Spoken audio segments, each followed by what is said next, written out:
여러분 안녕하십니까? 이어서 광주 MBC 뉴스데스크입니다. 꿈의 에너지로 불리는 핵융합 기술 개발, 인공태양 연구시설이 나조에 들어섭니다. 투입된 사업비만 모두 1조 2천억 원으로 기업 유치와 일자리 창출 같은 경제 효과는 수조 원에 달할 것으로 전망되는데요. 오늘 나조에서는 이번 유치를 자축하는 행사가 열렸습니다. 김영찬 기자가 보도합니다. 미래 에너지 산업의 핵심이 될 인공태양 연구시설을 유치한 나주시가 에너지 정책 설명회를 열고 향후 발전 계획과 경제 효과를 발표했습니다. 나주 에너지 국가산단에 들어서는 인공태양 연구시설은 오는 2027년에 착공에 들어가고 2036년엔 완공될 예정입니다. 한국형 핵융합 구현 핵심 기술 개발과 핵심 기술 실증을 위한 연구시설 등 12개의 시설이 들어섭니다. 우리 나주는 명실상부한 그런 대한민국 에너지 수도이자 이제 글로벌 핵융합 에너지 또 선도 도시로서의 위상을 갖추게 되었다. 총 1조 2천억 원의 사업비는 정부가 전액 지원합니다. 300개의 기업이 들어서고 10,000개의 일자리가 창출되는 등 경제 효과만 수조 원이 예상됩니다. 약 4년간의 준비 끝에 인공태양 연구시설을 유치한 지역민들은 큰 기대감을 드러냈습니다. 우리 지역에 경제적으로 많이 좋아질 것 같아요. 그리고 새로운 사람들이 많이 들어오고 또 인구도 많이 늘어나고. 인공태양 기술을 상용화하는 데 걸리는 시간은 앞으로 40년. 상용화만 된다면 인공태양을 활용한 의료와 바이오 등 다른 산업과의 연계 발전이 가능하고 특히 수입에만 의존했던 대용량 반도체와 디스플레이 이용 및 국산화에 기여할 수 있습니다. 핵융합 연구시설에서 얻어질 수 있는 파생 기술로서 기존의 반도체 공정에 응용 기술을 개발하거나 일부 초전도 자석의 국산화 연구 등에 활용할 수 있습니다. AI 데이터 센터에 이어 인공태양 연구시설을 유치한 전남도가 우리나라의 미래 에너지 산업을 이끌어갈 핵심 도시로 거듭날 수 있을지 기대가 되고 있습니다. MBC 뉴스 김영창입니다. 광주 민간군공항 무안국제공항 통합 이전을 위한 첫 육자회동이 내일 광주에서 열리면서 합의 여부와 함께 구체적인 합의 내용에 관심이 쏠립니다. 광주시에 따르면 강기정 광주시장과 김영록 전남지사, 김산 무안군수와 김용범 대통령실 정책실장, 구윤범 경제부총리를 비롯한 각 부처 장관들이 참석하는 첫 공식 회동이 내일 광주에서 진행됩니다. 이번 회의는 지난달 19일 서울에서 열린 사전협의에서 제시된 정부의 중재안을 바탕으로 광주 군 민간공항 이전 방안에 대한 논의가 이뤄질 예정이고 당사자 간 최종 합의안이 도출될 수 있을지 관심을 끌고 있습니다.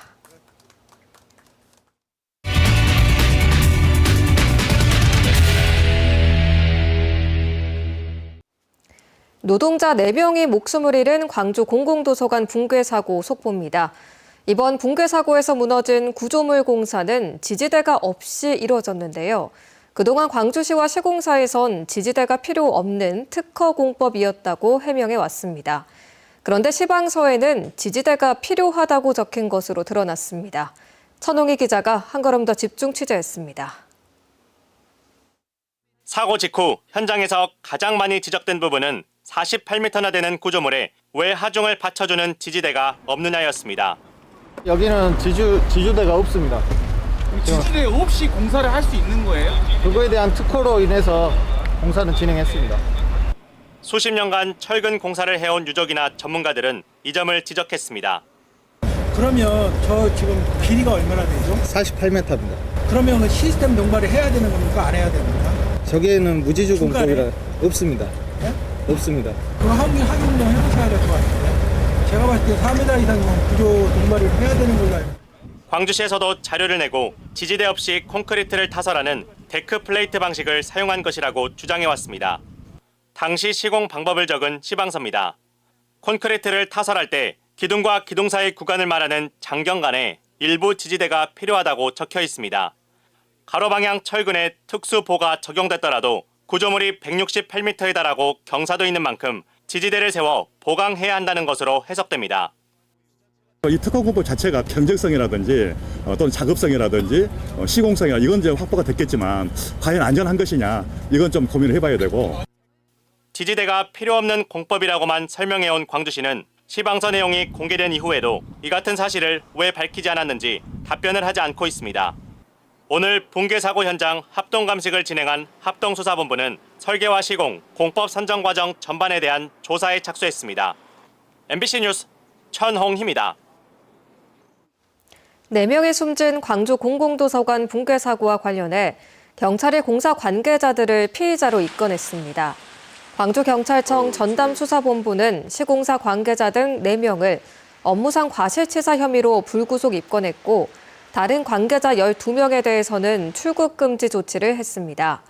경찰은 2차례 압수수색을 통해 시공자와 협력업체 등 7개 업체, 10곳의 장소에서 휴대전화 15대 등 관련 자료를 확보해 수사를 진행하고 있습니다. 여수 이순신 마리나 크레인 시설이 10여 년 가까이 안전이 확인되지 않은 상태로 운영됐던 것으로 드러났습니다.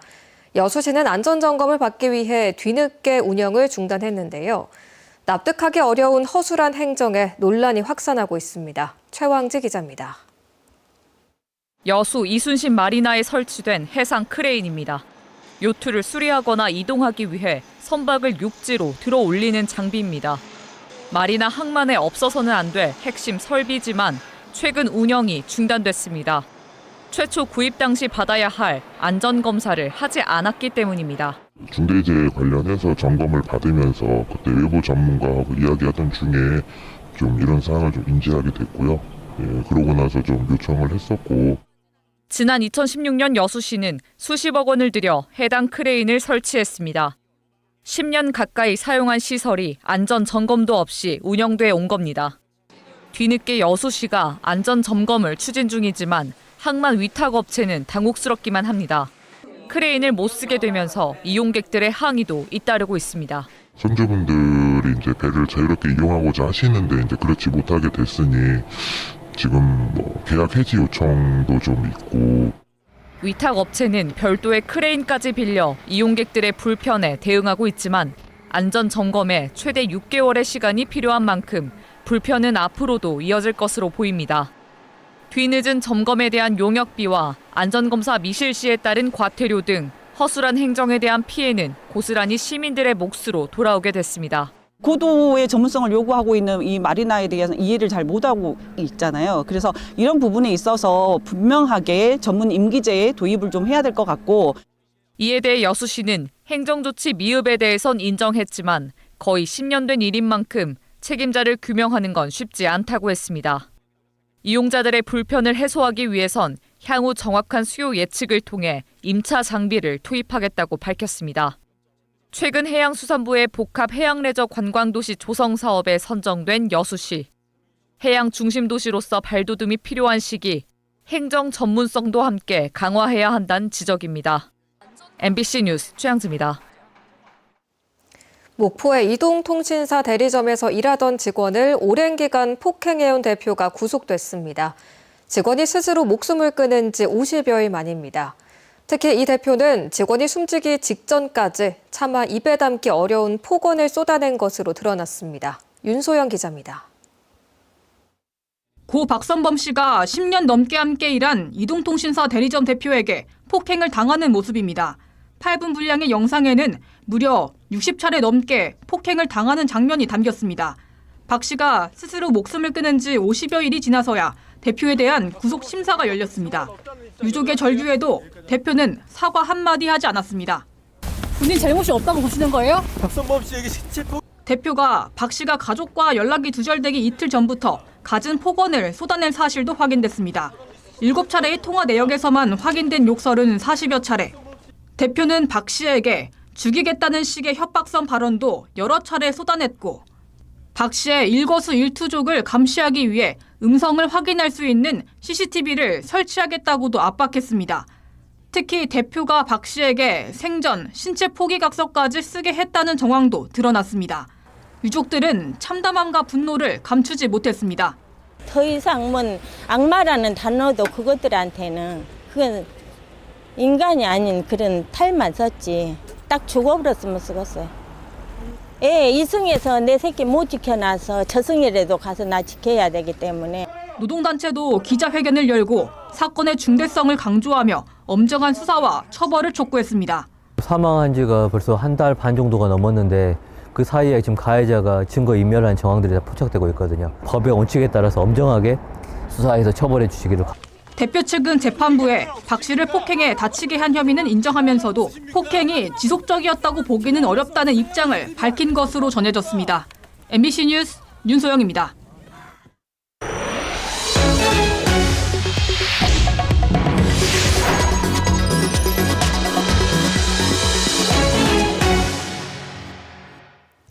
이재명 대통령 공약인 지역방송 지원 예산을 기획재정부가 묻지마로 삭감한 것을 두고 후폭풍이 만만치 않습니다. 초대 방송미디어통신위원장 후보자 인사청문회에서도 규탄이 이어졌는데요. 이 자리에서 김종철 후보자는 지원 강화를 약속했습니다. 지역 MBC 공동취재단 김은초 기자가 보도합니다. 김종철 초대 방송미디어통신위원장 후보자 인사청문회. 기재부의 일방적인 지역방송 예산 삭감에 대한 성토가 이어졌습니다. 지역 중소방송 예산으로 돌리라고 우리 과방에서 의결을 했어요. 근데 기재부에서 5억만 반영을 하고 152억은 반영을 안 했어요.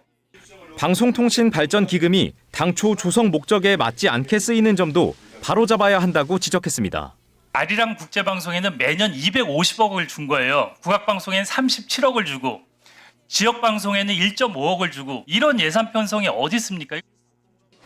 김 후보자는 지역방송 지원은 공적 책무라며 취임 후 우선적으로 챙기겠다고 답했습니다.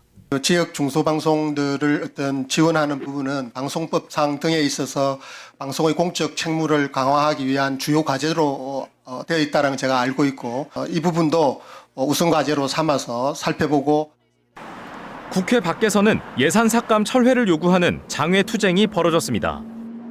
언론노조는 지역방송의 공적 책무를 위해 법적으로 조성된 돈이라며 원안 복구를 촉구했습니다.